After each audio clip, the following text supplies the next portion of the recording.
Allez, bonjour, on va faire une petite vidéo. Je ne sais pas si on va bien m'entendre parce qu'il y a le bruit des vagues. Mais on va faire une petite vidéo sur Nietzsche. Du coup, Nietzsche est le crépuscule des idoles. Nietzsche est la généalogie de la morale. Nietzsche est la naissance de la tragédie.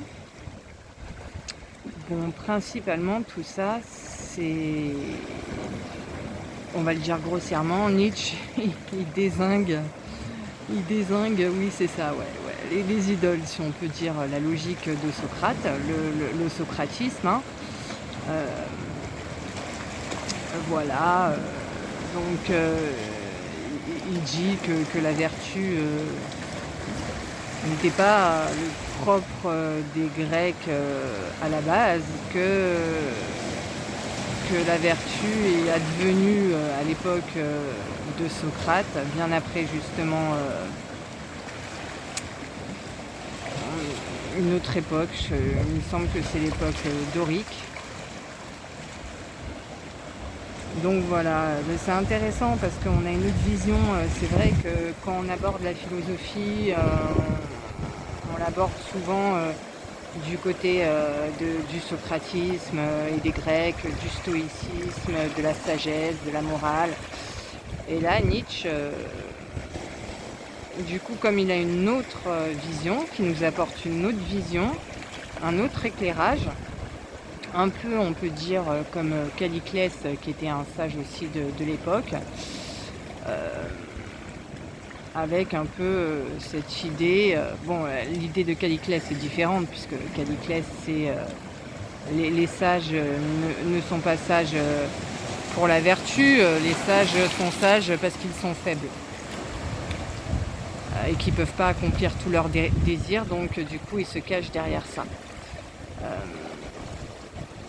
Voilà, mais donc oui, on va en revenir à Nietzsche et son désengage de Socrate.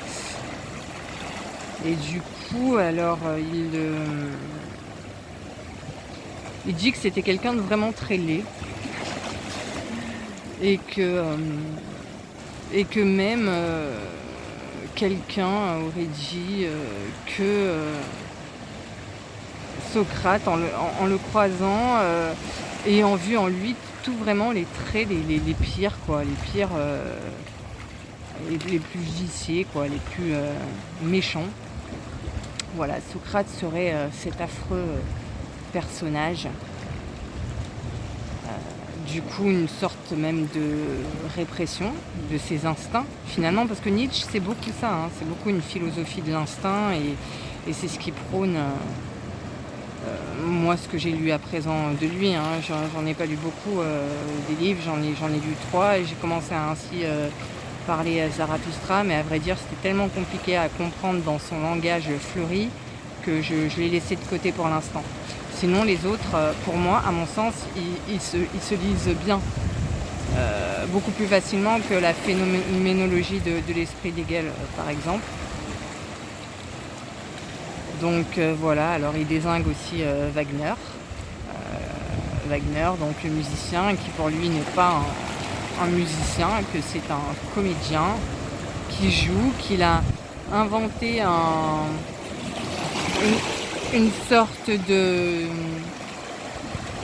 style pour anesthésier les nerfs en fait des gens.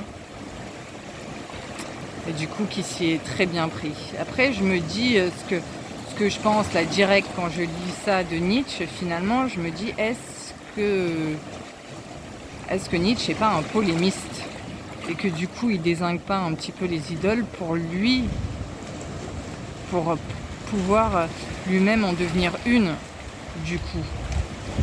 Parce qu'on sait très bien, quand on n'a pas abordé Nietzsche au départ, on entend parler de Nietzsche ou Nietzsche, quoi. Nietzsche est devenu clairement une idole. Donc voilà, c'était une petite aparté sur Nietzsche.